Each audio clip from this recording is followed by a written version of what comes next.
1, 2, and 2. Dezman Moses, Lauren Moses, Moses Squared.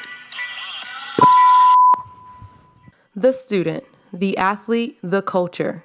Welcome everyone to Moses Squared Podcast, and I am your host, Lauren Brielle, with my co-host and brother, Dezman Moses.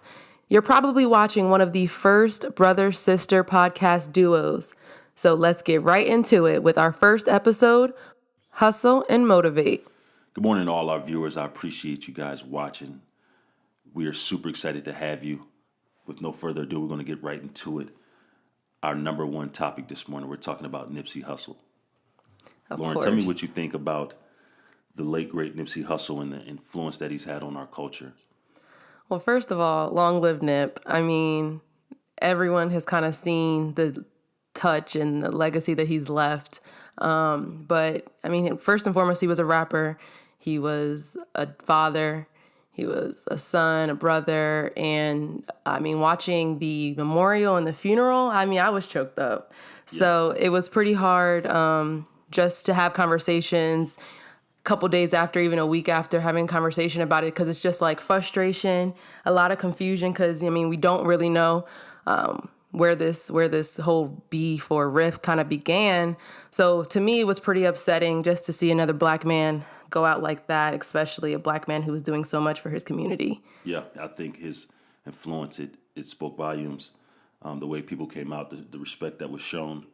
But for me, I think the number one word that stands out when I think of Nipsey Hussle is definitely his leadership and amongst his people. So for whatever color you are, I think he was the blueprint for how it should be done. He reinvested in his neighborhood, you know, in the real estate, every aspect about it. Businesses, hired people, employed people, gave people opportunities, second chances, felons.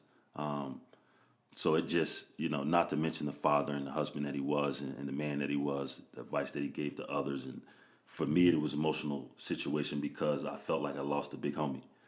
Somebody Definitely.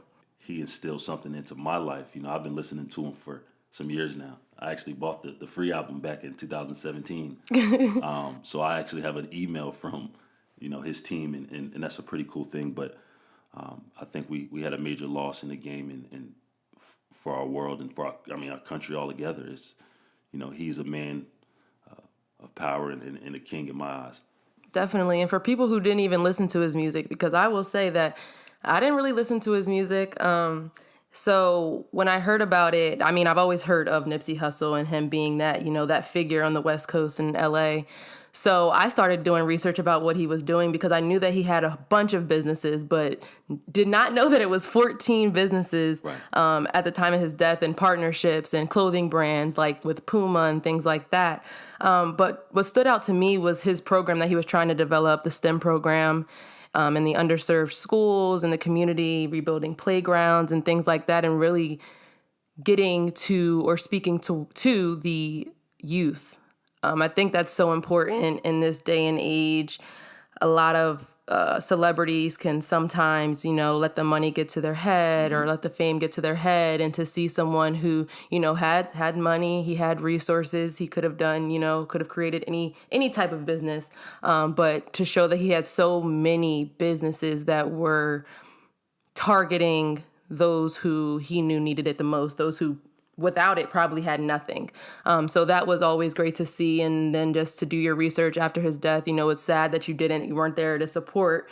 But at the end of the day, another black man is gone, and that is what hurts the most in a day and age where we lose our black men at a very high rate. That is scary, especially for me. I'm 22, just starting my life, and obviously thinking about those next steps of, you know, my career, family, hopefully one day. So I don't know. It's just something to think about. And then the way that he died, I can't help to think about so many different controversial topics right now. So yeah.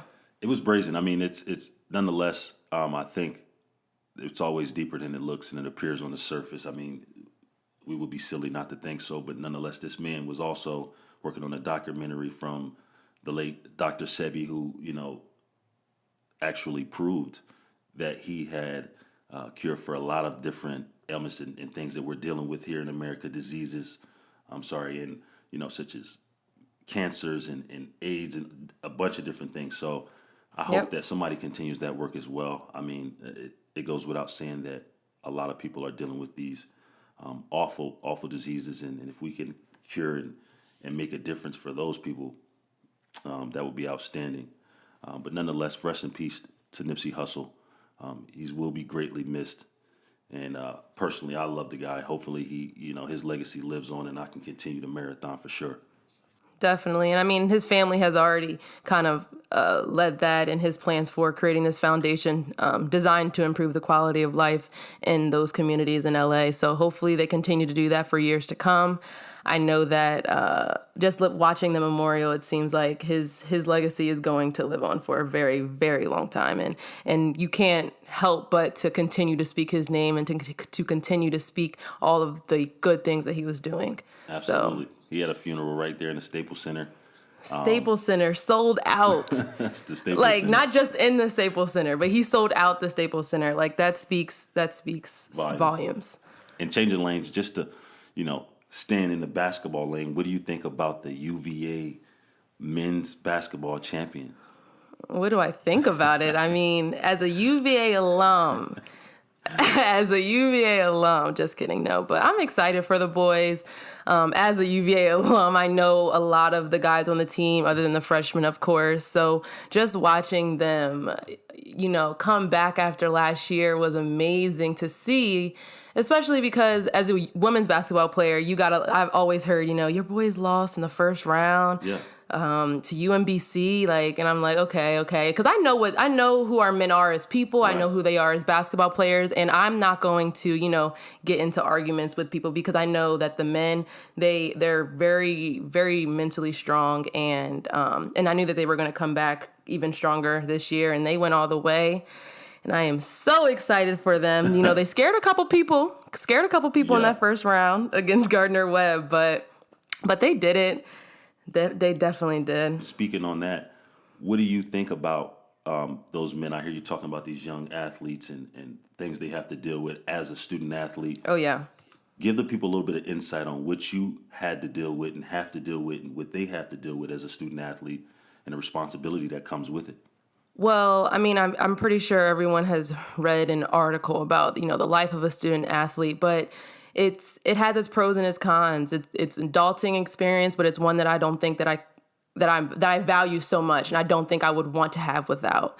Right. My experience at UVA was amazing. The family, that the program, that the basketball program, whether you're men's or women's, the way that they surround you and just support you, and fight for the things that you believe in, whether it's, social injustices. Charlottesville had the huge riots going into my senior year, which was horrific. But seeing our coaches and our trainers and our strength and conditioning coaches just rally behind us and make sure that we were okay was amazing. Yeah. But those You were there during that time. I was on my way back from a foreign trip with my team, so it was even scarier because we were going into the mess. And, parents were concerned, coaches were concerned, so we had to deroute, or it was crazy. But yeah, it was a very scary time, but to just see the bond that the UVA community had around their student athletes during that time was amazing, because at the end of the day, we're performing for our fans, we're performing for our university, and those are all things that we represent. And that's what those men on the UVA men's basketball team, they keep that on the forefront of their minds. Yeah. There's pillars that we live by, uncompromised excellence, So those are things that they go through their minds every day before a workout, before they go out. There's things you have to represent yourself in a very good fashion at UVA. So Absolutely. That's what they do, and it shows on the court. So I think it's, one of the greatest things you just said was representing yourself, your family, your team. Yes. And one of the things that has made you a great leader, and I speak often about, is just your accountability to your teammates, to yourself, to your family, and I think it showed over your career, as an athlete and as a player for sure. Speaking on that schedule, I mean, it's hectic. I've been a student athlete. I went to University of Iowa, Tulane University, and we had those days that started at 6 a.m., 5 a.m. Yep. if you want to eat, and then it continued on until 9 p.m., because we had to work around not only our practice schedule, but our practice meetings, and then classes, and then meals, and then study hall. So it's a full-time job. What do you think about athletes getting paid, being compensated for their services? I mean, I have a lot of different thoughts about it. During my freshman year, we didn't get any money, and during my sophomore year, we started to get cost of attendance. So that was nice. It was a little pocket money, just to do something with. But I don't think people take into account those hours. Yeah. I think they just think, you guys have 2-hour practices that the NCAA allots you. You guys have an hour for strength and conditioning, but you don't. It's like finding time to, have that free time is such a struggle. Not on top of that, injuries. Right. Players get injured. Unfortunately, I've played with someone who came over from France, was there her freshman summer, got injured, didn't play her entire freshman year. Mind you, her family is in France, so she came over here just to play. Could have continued playing professionally once she finished high school. Comes over here, tears her ACL. She does all the rehab this past summer, tore her ACL again. So she sat out her freshman year and her sophomore year. So you have to take into account those people who are coming over, those people who come from, unfortunate places that, they don't really have that much money. Their families are trying to do this to support their families. So there's a lot of thoughts, but, NCAA, men bring in almost $8 million a year just through TV, just through the TV deal alone. Coaches are getting paid. I think the numbers are astronomical across the board. I think everybody's getting paid besides the players who are quote unquote volunteers, and I think that's appalling. For the amount of work that they have to put in, they're putting in as much work as anybody else along this chain. And for myself, I just think strongly about, not only football but basketball. We got players like Zion Williams who they're requiring to go to college for 1 year, and this guy isn't clearly a pro. I mean, he made that clear last year in his short time in college. And then the story comes out that some sort of way his family allegedly received some money. I mean, I think that's the least Nike could do. This man literally blew out a sneaker, one of the most explosive, phenomenal athletes we've seen in a long time. And people should be compensated. People are it's a risk to go out there and play the game at a high level.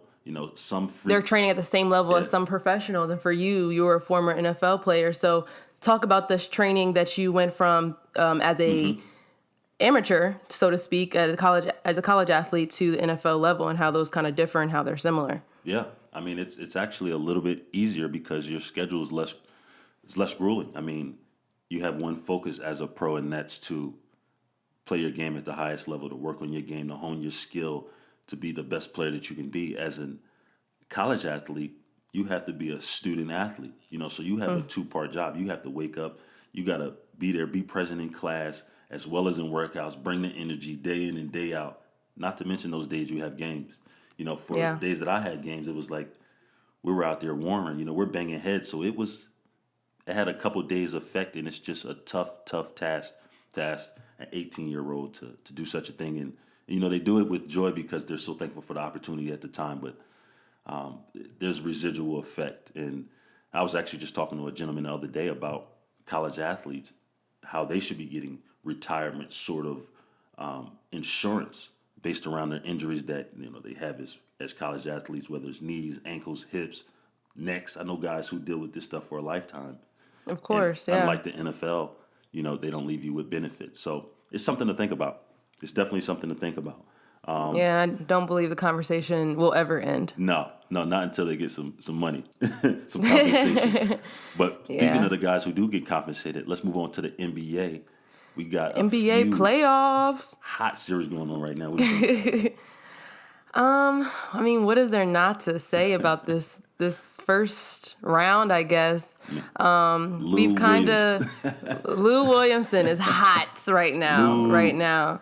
I'm loving but there's been a few players that, kind of turn it around after that second game. Kevin Durant, Ben Simmons picked it up a little bit. Kevin Durant has obviously been on the talk so much on ESPN. What do you think about just Kevin about right Kevin right now, I mean, he's unstoppable. But that's the thing. Kevin Durant can be unstoppable every time he touches the floor. Right. I think for him, his struggle is playing with Golden State. I mean, you have Curry.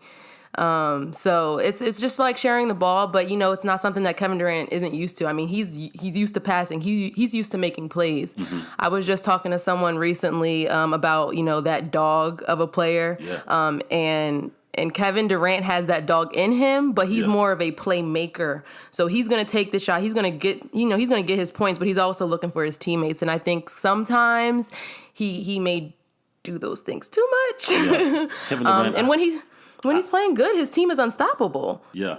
And just to piggyback off that, I think Kevin Durant's a phenomenal player. Don't get me wrong. I love his game, but I'm a little confused. I was looking at this guy a few years ago. He was crying out there the MVP deal. He had his moms, and he was. Yeah. I mean, I love that guy. I love the guy he was next with Russ. He was holding him down, and then he exited, left.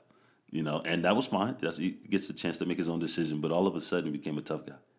This is the guy I don't like. This is the Kevin Durant I do not like. Okay. Well, as a player. Right. As a player, I can respect him. Oh, for sure. I mean, respect. He has to. He's the top scorer in the league. But let Boogie handle that biz. Let Draymond handle that role. We can't all be the the bullies. But he's the scorer, and I think if he plays that role to the top of his potential, I think it's clear he's the guy. But just speaking on the guy who's been struggling in the playoffs, our own tri-state guy, Kyle Lowry. Kyle Lowry, man. I want to challenge this man. If anybody's listening and knows Kyle Lowry, let him know. I would like to. He played 34 minutes. Game 1, he played 34 minutes. Had 7 rebounds. Okay, 7 rebounds. 8 assists. Okay. But 0 points? 0 points. Come on, Lowry. 0 for 9? 0 for 2 from the... 0 for something. It didn't matter. 0 for 2 from the free throw line. I mean, we from Jersey. We can't do that. You can't go outside. This for you, Kyle. Come on, get it together, baby. The other KL out there is killing it, though. Kawhi Leonard is playing out of his mind. Yeah. He's one of my favorite players right now. That's to be expected. That's that mentality. I feel like he has one of those really straight faces, doesn't show a lot of emotion, but that shows you that there's something going on up there, that he can turn it on, and he's been turning it on. Very similar to Malcolm Brogdon, who played at UVA. Yeah. Graduated my junior year, I believe, and he's playing with the Bucks right now. He was the same way. UVA, he keeps his game. His game is very simple, but at UVA didn't show a lot of motion. He let his game talk for him, and that's what Leonard's doing right now. So yeah. Definitely gonna be a fun series. Speaking of another series that's super interesting, I watched a little bit of the Denver Nuggets and San Antonio Spurs last night, and this is interesting because there's a young man by the name of Derek White, and he went in the other night. Young man had 36 points, I believe.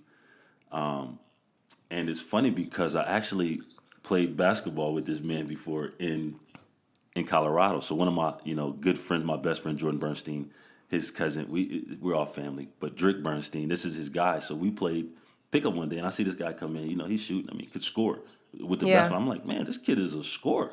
Rarely do I give somebody that tag. He could score from anywhere on the floor. He had all the moves. And he was, he could run, get up and down. And that's saying a lot coming from you, because when you go to the gym, you like, they're all bums. Like, I'm taking all of them to the rack. Like, it doesn't matter. No, this kid was the real deal. I mean, he had an entire game, and I'm like, man, I wonder where this kid's going. Ended up going to Colorado. We were out in Denver, and he's gone on to do amazing things. I mean, I'm watching this kid the other night. He was the electric for the San Antonio Spurs. So shout out to Derek White. Speaking on Colorado, I'm going to bring up the national champions on the women's side, going back to college for a second, because I wrote this down in my notes. Kalani Brown on Baylor. Yeah. Shout out to Baylor for winning national championship, taking down Notre Dame. Notre Dame is obviously an ACC team. However, they just couldn't get it done this year, and I truly believe Baylor deserved it from first game to the last game. They showed out. But Kalani Brown, I saw her play for the first time in the USA trials, the U17 USA trials in Colorado, when I think I was my senior year of high school, or going into my senior year of high school. And talk about progression. From her freshman year, she only averaged about 9 points. Junior year, she averaged 20.5 points, and then this year she averaged about 19 points. So only started one game her freshman year, but it's just she changed her body, which is A1 for college athletes. Obviously eating good and making sure you're getting to sleep on time and things like that.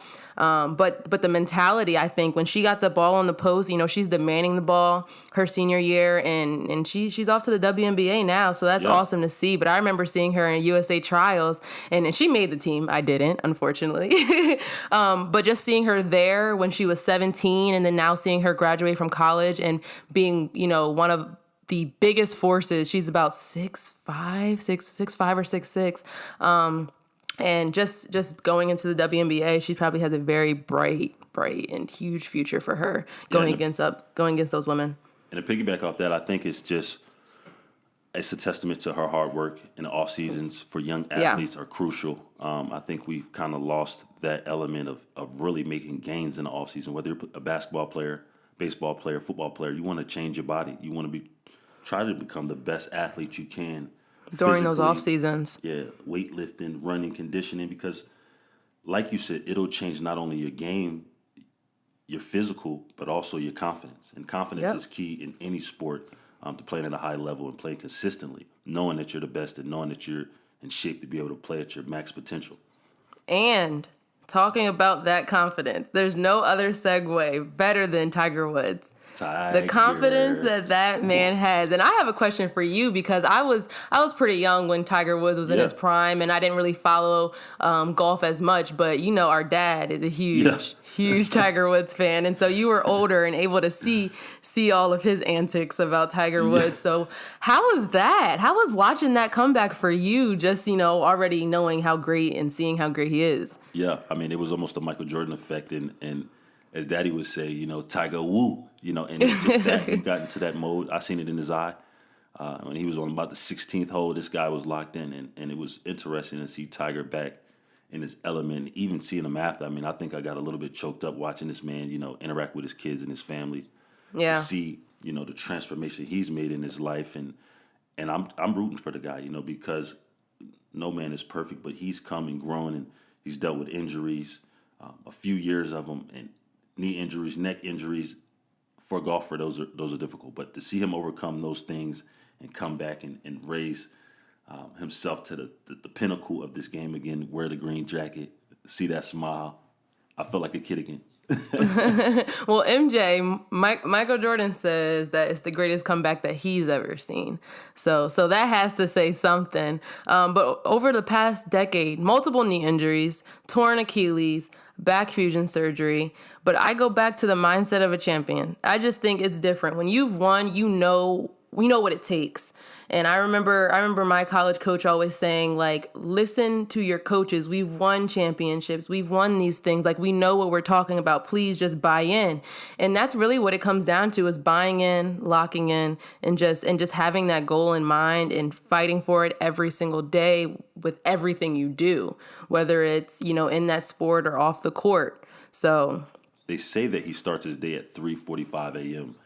every day in order to play this game, Yikes. with his injuries and getting treatment and all that stuff. To be prepared, he has to wake up at 3:45. Yeah. That's the definition of commitment, and the type of character that has made Tiger who he is, throughout a lifetime. Congratulations again to Tiger, man. He's one of the best ever, period.